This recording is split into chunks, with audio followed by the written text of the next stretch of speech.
नमस्कार दोस्तों, मैं डॉक्टर कमलेश कुमार मौर्य, पहलवान गुरुदीन, विधि महाविद्यालय पनारी, ललितपुर के विधि विभाग का विभागाध्यक्ष, आज पुनः नए वीडियो के साथ आप लोगों के समक्ष उपस्थित हूँ। आज के इस वीडियो में हम जानेंगे अपकृत विधि के अंतर्गत अपकृत का अर्थ एवं परिभाषा, साथ ही अपकृत और अपराध में क्या अंतर है एवं अपकृत एवं संविदा में क्या अंतर है, उसको भी समझने का प्रयास करेंगे। इससे पहले कि मैं अपना व्याख्यान प्रारंभ करूं, कृपया हमारे इस चैनल को लाइक करें, अपने दोस्तों में अधिक से अधिक शेयर करें एवं इस चैनल को अनिवार्य रूप से सब्सक्राइब करें। तो आइए जानें अपकृत विधि का अर्थ एवं परिभाषा। विधि के अंतर्गत व्यक्ति को कई विधिक अधिकार प्रदान किए गए हैं। साथ ही इन अधिकारों के संरक्षण के लिए उपचार भी उपलब्ध कराए गए हैं। उपचारविहीन अधिकार अर्थहीन होते हैं, इसलिए कहा जाता है कि जहां अधिकार है वहां उपचार है। जब किसी व्यक्ति के अधिकारों का अतिलंघन होता है, तब उपचार के रूप में या तो सक्षम सिविल न्यायालय में विवाद लाया जाता है या फिर दंडिक कार्रवाई की जाती है।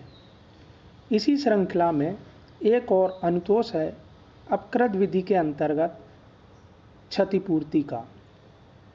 ऐसे मामलों में व्यक्ति के विधिक अधिकारों का उल्लंघन अथवा अतिलंघन होता है, यही अपकृत विधि की विषय वस्तु है। आइए जानें अपकृत शब्द का उद्भव। अपकृत को दुष्कृति भी कहा जाता है। वह अंग्रेजी के शब्द टॉर्ट का हिंदी रूपांतरण है। वस्तुतः यह शब्द फ्रेंच भाषा का है। आंग्ल भाषा में इसे रॉन्ग तथा रोमन में डिलिक्ट कहा जाता है। शब्द टॉर्ट लैटिन शब्द टॉर्ट्स से बना है, जिसका अर्थ है अपराधक मूलक आचरण। आइए जानें अपकृत की परिभाषाएं। अपकृत की विभिन्न विधिवेत्ताओं द्वारा भिन्न भिन्न परिभाषाएं दी गई हैं। विनफील्ड का कहना है कि अपकृत की कोई सार्वभौम अथवा संतोषप्रद परिभाषा दिया जाना कठिन है। रतनलाल धीरजलाल का भी यही मत है कि अपकृत की परिभाषा देने के अनेक प्रयास किए गए हैं, लेकिन आज तक कोई सार्वभौम परिभाषा नहीं दी जा सकी है। विनफील्ड के अनुसार अपकृत का दायित्व एक ऐसे कर्तव्य के उल्लंघन से उद्भूत होता है जिसे प्राथमिक रूप से विधि द्वारा सुनिश्चित किया जाता है और जो जनसाधारण के प्रति होता है, तथा इस उल्लंघन का निवारण अधिनिर्धारित नुकसानी के लिए कार्रवाई द्वारा किया जाता है। तत्पश्चात फ्रेजर के अनुसार अपकृत किसी व्यक्ति के वैयक्तिक अधिकार का सामान्य रूप से उल्लंघन है, जिससे उसे क्षतिपूर्ति का वाद लाने का अधिकार मिलता है। इसके पश्चात हम देखेंगे अंडरहिल की परिभाषा। अंडरहिल के अनुसार अपकृत संविदा से भिन्न एक ऐसा कार्य है जो या तो किसी व्यक्ति के पूर्ण अधिकार को अतिक्रमण करता है या किसी व्यक्ति के सापेक्ष अधिकार का अतिक्रमण करता है और उसे क्षति पहुंचाता है, या किसी लोक अधिकार की इस प्रकार अवहेलना करता है जिससे किसी व्यक्ति को सामान्य व्यक्ति की अपेक्षा अधिक हानि पहुंचती है, जिसके परिणाम स्वरूप वह क्षतिकर्ता के विरुद्ध क्षतिपूर्ति के विवाद लाने का हकदार हो जाता है। इसके पश्चात रतनलाल धीरजलाल के अनुसार यह एक ऐसा सिविल अपकार है जो संविदा से भिन्न होता है तथा जिसका उपचार सिविल न्यायालय में क्षतिपूर्ति का वाद संस्थित करके किया जाता है। इसके पश्चात एक और परिभाषा क्लार्क एवं लिंडोल के अनुसार अपकृत या दुष्कृति एक ऐसा अपकार है जो संविदा से स्वतंत्र होता है और जिसका समुचित उपचार सामान्य विधि के अंतर्गत कार्यवाही करना है। अपकृत की उपरोक्त परिभाषाओं के आधार पर इसके निम्नलिखित आवश्यक तत्व हैं। पहला, अपकृत एक सिविल बोध है। दूसरा, वह संविदा भंग, न्यास भंग एवं सामयिक दायित्वों से भिन्न है।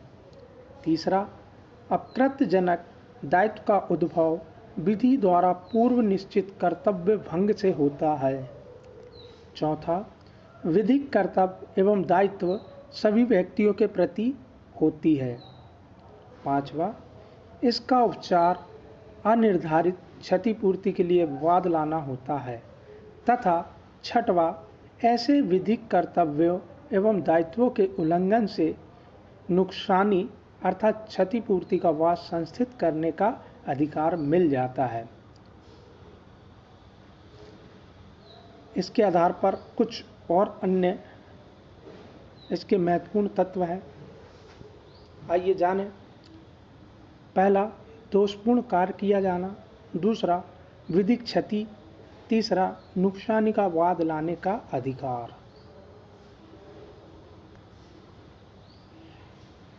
तो आइए जानें दोषपूर्ण कार्य किसे कहते हैं। अपकृत का पहला अनिवार्य तत्व है कोई दोषपूर्ण कार्य किया जाना, अर्थात किसी व्यक्ति द्वारा अपने पूर्व निर्धारित कर्तव्यों का भंग किया जाना। जब कोई व्यक्ति अपने पूर्व निर्धारित कर्तव्यों को भंग करता है तो उससे किसी व्यक्ति के अधिकारों का अतिलंघन अथवा अतिक्रमण होता है। अधिकारों का अतिक्रमण ही दोषपूर्ण कार्य है और यही अपकृत्य है। यहाँ यह उल्लेखनीय है कि ऐसे अधिकारों का विधिक अधिकार होना आवश्यक है। विधिक अधिकारों का उल्लंघन ही अपकृत्य के संदर्भ में दोषपूर्ण कार्य माना जाता है।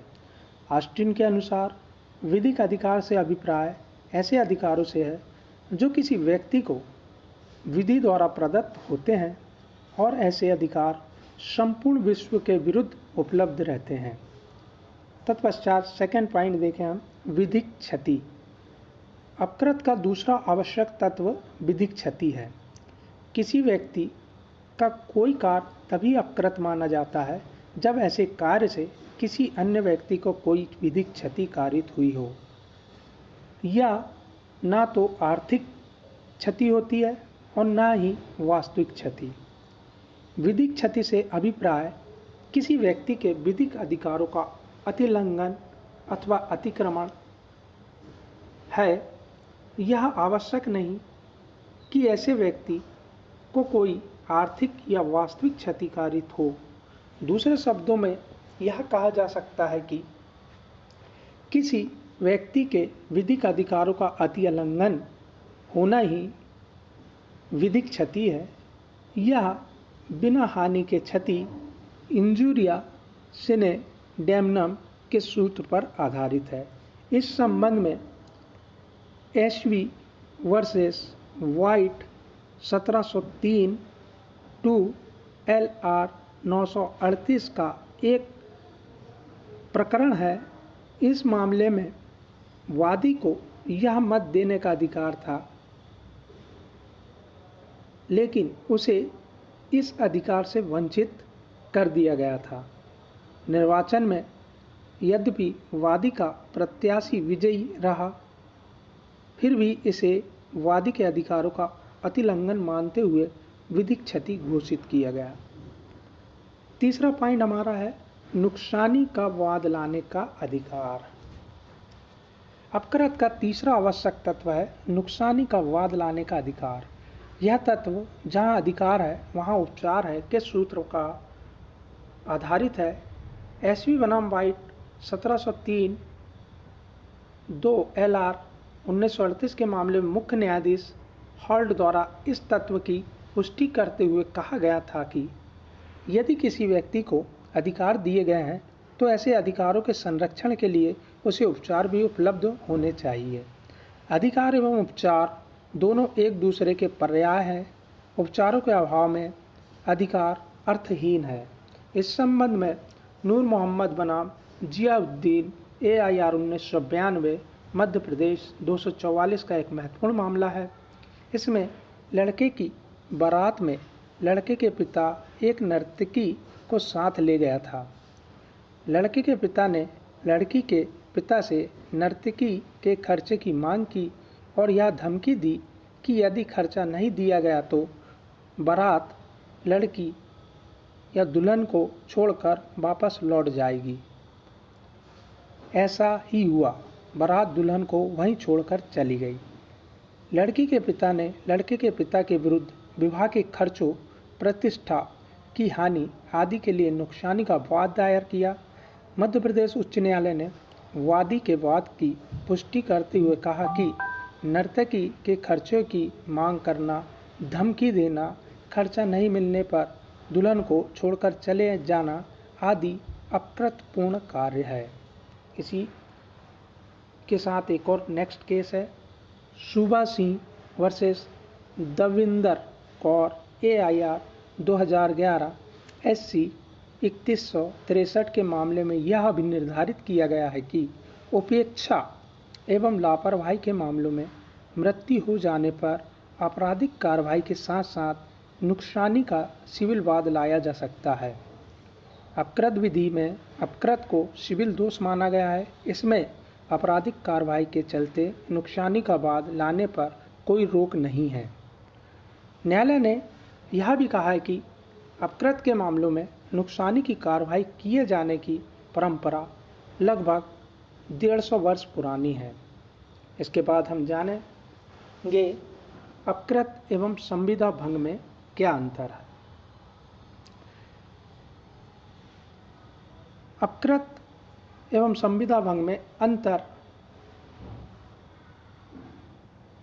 पहला पॉइंट, अपकृत में किसी व्यक्ति द्वारा उन कर्तव्यों का उल्लंघन किया जाता है जो विधि द्वारा पूर्व निर्धारित होते हैं, जबकि संविदा भंग में किसी पक्ष द्वारा उन शर्तों का उल्लंघन किया जाता है जो दोनों पक्षकारों में करार द्वारा तय की जाती है।